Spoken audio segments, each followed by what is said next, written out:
Un saludo muy cordial a toda la comunidad del ecosistema educativo 4.0 del municipio de Envigado.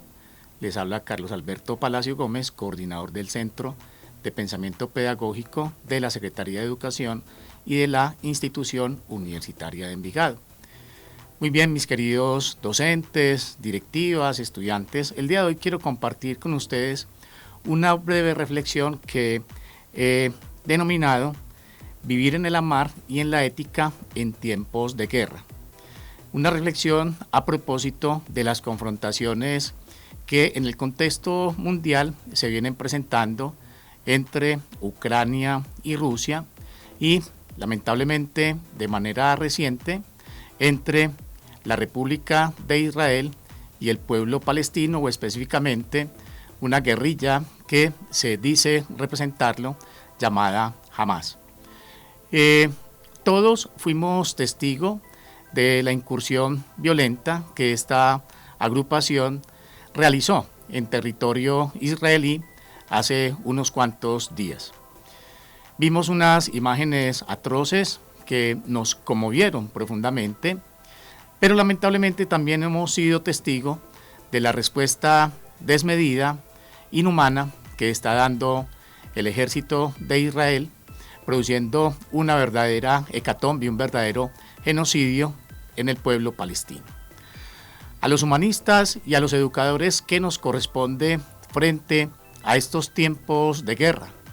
Frente a los tambores que agitan las almas en pos de que nos inclinemos hacia un bando o hacia otro. A los educadores nos corresponde radicalizarnos en la promoción de un vivir centrado en la armonía y en el amor. Noten ustedes que no estoy hablando del vivir en paz, y más adelante creo que daré las razones para evitar este sintagma o esta palabra. Pero antes de hacerlo, quiero afirmar que en tiempos de guerra hemos vivido prácticamente en Occidente, desde la invasión de los pueblos indoeuropeos a las culturas matrísticas que vivieron a la altura de los Balcanes entre el 7000 a.C. y el 3500 a.C. Es decir, que mi reflexión del vivir en el amar y en la ética en tiempos de guerra no se refiere solamente a los tiempos de guerra actuales que acabo de rememorar, cubre por supuesto los tiempos de guerra en que hemos vivido durante prácticamente toda la historia de nuestra nación, sino que pretende abarcar prácticamente la historia de Occidente, por una razón sencilla. Porque en Occidente, como acabo de decirlo, desde que los pueblos indoeuropeos que aprendieron un vivir patriarcal, centrado en el dominio, centrado en la conquista de lo ajeno, en el sometimiento de los hombres y en el abuso de las mujeres y de los niños, desde que esas invasiones se dieron a la altura de la vieja Europa, en los Balcanes, donde existían culturas que vivieron aproximadamente 3 milenios sin confrontaciones bélicas, centrados en relaciones horizontales, equitativas, armónicas, de cuidado recíproco del uno y del otro, de cuidado a la naturaleza. Prácticamente desde ese entonces la historia en Occidente ha sido un solo tiempo de guerra. Para ello entonces quiero afirmar que es muy importante para nosotros, promotores de un vivir armónico, centrado en el respeto por sí mismo, en el respeto por los demás, en el respeto por todos los seres vivos, en el respeto y la admiración por la vida, promover la existencia de estas culturas. A mi modo de ver, este es un descuido muy notable que han tenido las facultades de Ciencias Sociales y Educación en nuestro medio. O quizás no es un olvido, quizás es sencillamente una ignorancia, quizás es sencillamente un dato o una información que no han descubierto, o quizás, como le he podido constatar de parte de algunos colegas, es un dato al cual no se le da la relevancia que a mi modo de ver como investigador social tiene. Reconocer que los seres humanos hemos vivido en culturas al margen de las confrontaciones bélicas, en relaciones equitativas, que no estaban centradas en el dominio, en el control, ni en el protagonismo de uno de los integrantes sobre los otros, me parece que es un elemento inspirativo que debe ser divulgado en todas las facultades de educación, de ciencias sociales y humanas, y que debe ser enseñada a todas las generaciones y a todos los géneros a los cuales nosotros podamos llegar. Si reconocemos que los seres humanos ya vivimos durante 3000 años en culturas que vivieron centradas en la práctica de la colaboración, de la coinspiración, de la creación mutua, del respaldo, de la ayuda, del entendimiento y de la comprensión, tendremos un elemento para nosotros dimensionar nuestra convivencia cotidiana en nuestras aulas de clase y en nuestros propios hogares. Pero además de ello, tendremos elementos para remover, a mi modo de ver, unos prejuicios, unos imaginarios que operan como verdaderos obstáculos epistemológicos. Recordemos que un obstáculo epistemológico es una idea que impide que comprendamos otra idea.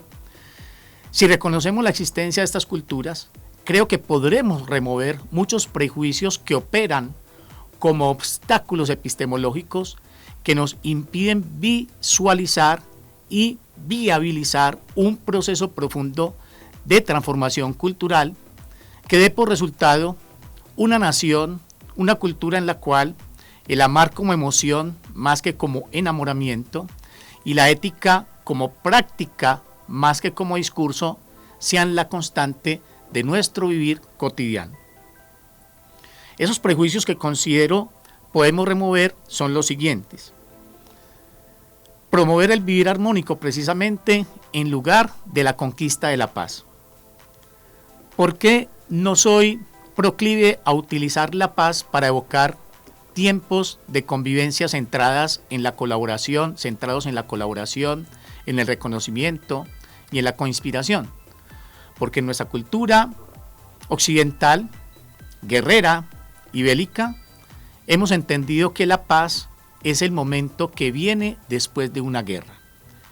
De hecho, muchos ejércitos enarbolan la bandera de la paz para conseguir adeptos que respalden su operar beligerante y su operar bélico. Es decir, utilizamos la paz como un elemento que nos motiva para la guerra, porque si vencemos en la guerra, entonces llegará la paz. Es decir, la paz me parece que tiene un elemento semántico que la acompaña, quizás de manera inconsciente, y es que ella es fruto de la derrota del adversario.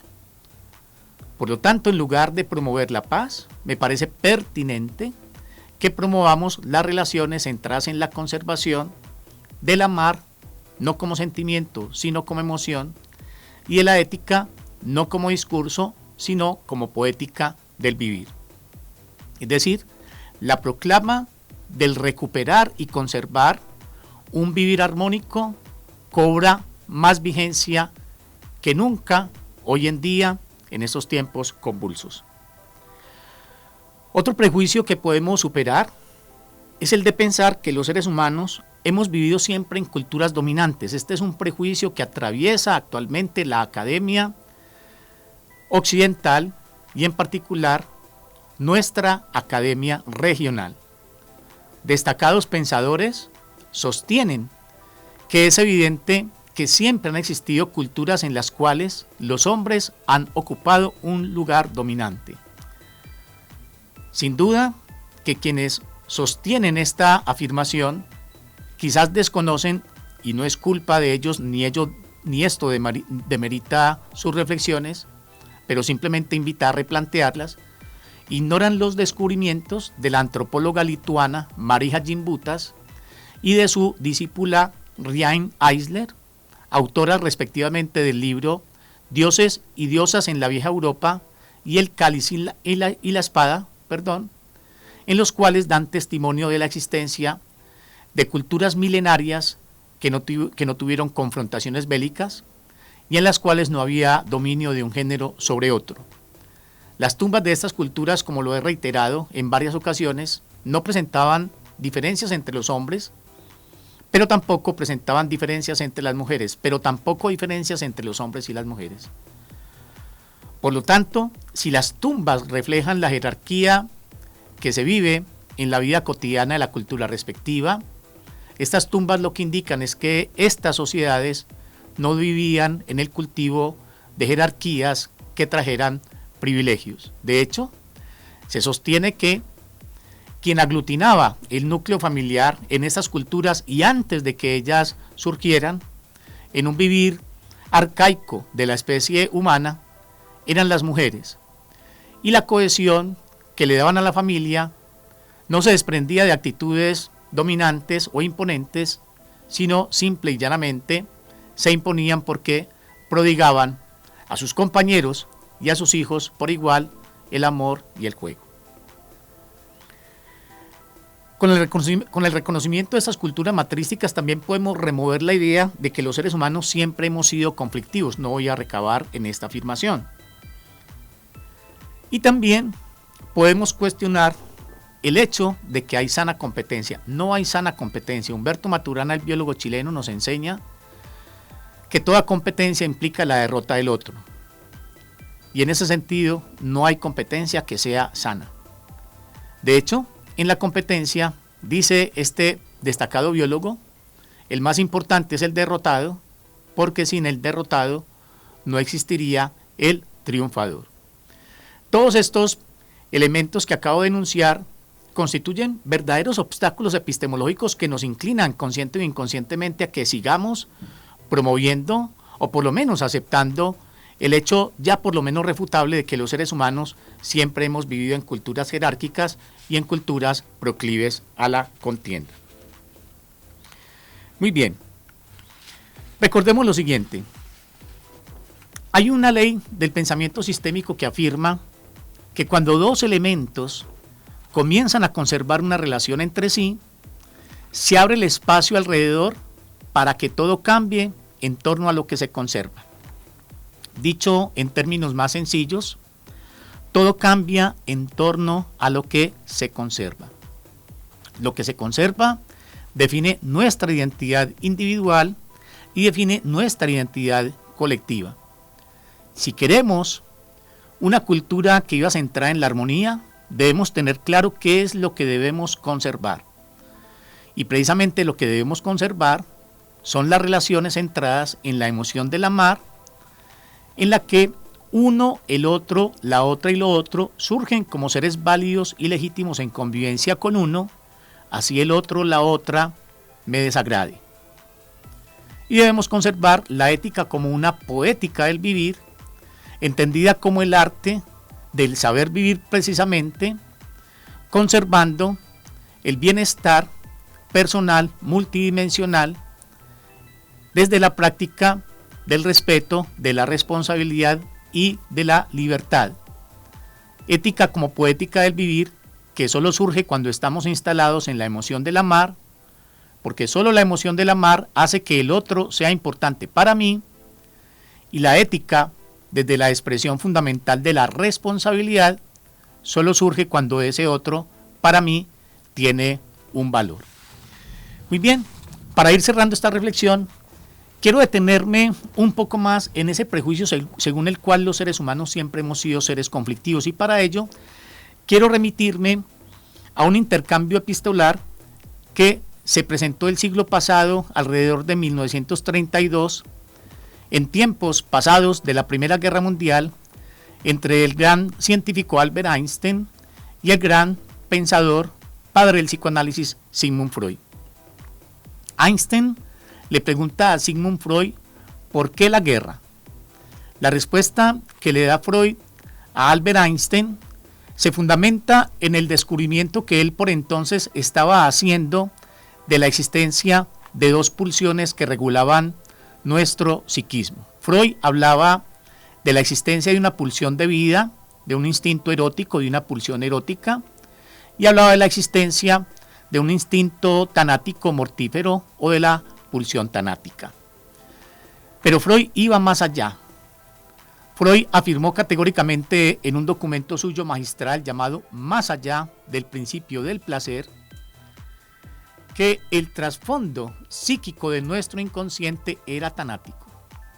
Es decir, Freud sostenía que el fondo de nuestro psiquismo era tanático y que ese fondo, en últimas, terminaba sobredeterminando nuestra existencia.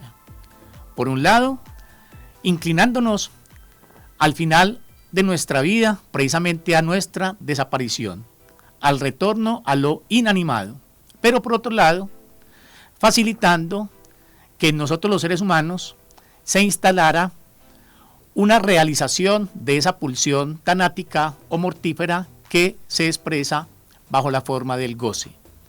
Según Freud, hay goce cuando un ser humano abusa del otro, cuando un ser humano daña al otro, y hay goce cuando un ser humano se daña también a sí mismo. Por esta vía, hay un documento de Stanislao Zuleta que habla de la fiesta de la guerra. Reflexiones que indudablemente encuentran un respaldo en los acontecimientos que nuestras sociedades producen. Notamos cómo los ejércitos van a la guerra en medio de cánticos, en medio de aleluyas y de vítores. Lo que no nos muestran los medios de comunicación es cómo regresan, porque todos los ejércitos que van a la guerra sufren derrotas porque dejan la vida de muchos de sus integrantes en el campo de batalla.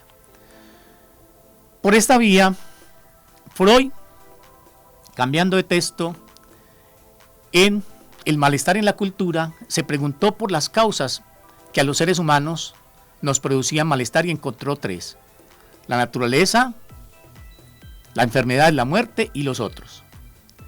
De la naturaleza, dice Freud, es evidente que los seres humanos cada vez nos protegemos más de ella y los desastres que experimentamos generalmente son debidos a nuestra imprudencia. De la enfermedad y de la muerte también dice Freud, hemos avanzado notoriamente. Los analgésicos, antibióticos y los procedimientos quirúrgicos han ayudado significativamente a que muchos padecimientos dejen de ser insoportables para los seres humanos y que incluso desaparezcan. Pero los otros, decía Freud en ese entonces, cuando él sostenía que el psiquismo humano tenía un trasfondo tanático, los otros siempre seguían siendo causa de malestar.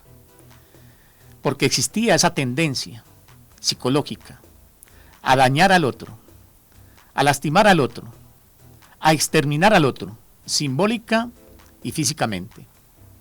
Bien, y en ese contexto recordemos, Freud reflexiona sobre este principio cristiano que invita a amar al prójimo como a uno mismo. Y lo cuestiona, porque dice Sigmund Freud, ¿cómo amar al otro que quiere mi daño, que me quiere hacer daño, que goza con mi infortunio? ¿Cómo amarlo? Y después de una reflexión detenida, se ilumina y dice, quizás el sentido de esta máxima esté en el hecho de que cada uno de nosotros se ama a sí mismo, a pesar de que conoce sus propias falencias, sus inclinaciones indebidas y sus deseos igualmente de producirle daño a los demás. Así como yo me amo a mí mismo, a pesar de ser consciente de esas faltas de mi ser, quizás entonces podría ser viable que yo ame al otro también, con sus falencias, con sus equivocaciones y con sus limitaciones. Ahora, para ir redondeando, lo que hay de nuevo frente a esta reflexión que hace Freud en su momento es que desde el reconocimiento de la existencia de las culturas matrísticas, que fueron culturas centradas en la emoción del amor, del reconocimiento, de la colaboración, de la coinspiración, podemos afirmar que no siempre el inconsciente ha tenido un trasfondo psicológico tanático. Las pulsiones no son fuerzas que actúen desarticuladamente del vivir cultural de los seres humanos. Las pulsiones se alimentan de acuerdo con las dinámicas emocionales que cultivamos en nuestro conversar cultural cotidiano, y si en estas culturas matrísticas la emoción predominante era la del amor que lleva a sentir mi ser como un ser válido y a sentir el ser de los demás como seres válidos, así lo que hagan me disguste, es legítimo concluir que el trasfondo psíquico inconsciente de los seres humanos que vivieron de ese modo fue amoroso, y por lo tanto ese inconsciente no era un inconsciente, ominoso, sino un inconsciente luminoso. Tenemos modos de vivir que hacen que nuestras producciones oníricas sean horribles, desagradables, que sean una pesadilla, y tenemos modos de vivir que hacen que nuestras producciones oníricas sean luminosas, sean gratificantes, sean esplendorosas. Entonces, dados esos elementos y el hecho adicional de que en nuestro presente cultural cada vez más nos hacemos conscientes de nuestras emociones y encontramos más elementos para tramitarlas, para agenciarlas, es pertinente seguir planteando la posibilidad de experimentar un cambio cultural profundo de emocionalidad y de mentalidad en Colombia y en el mundo. Pero para poder llevar eso a regiones remotas es primero necesario vivirlas en nuestras aulas de clase y en nuestros hogares. El reconocimiento de las culturas matrísticas, culturas armónicas horizontales, incluyentes, equitativas, practicantes de la ética como una poética del vivir, centrada en la conservación unilateral de la legitimidad del ser propio y del otro, y el conocimiento de nuestro universo emocional y la apropiación de tantos recursos que hoy nos entregan ramas como la psicología, el trabajo social, etcétera, pueden servirnos de pivote y de fundamento, sin duda, para que este cambio cultural profundo sea una realidad. Es el vivir en el amar y en la ética el que nos abre el espacio para que nuestra cultura en su conjunto haga de los tiempos de guerra un tiempo pasado. Muchas gracias, queridos televidentes, por su atención.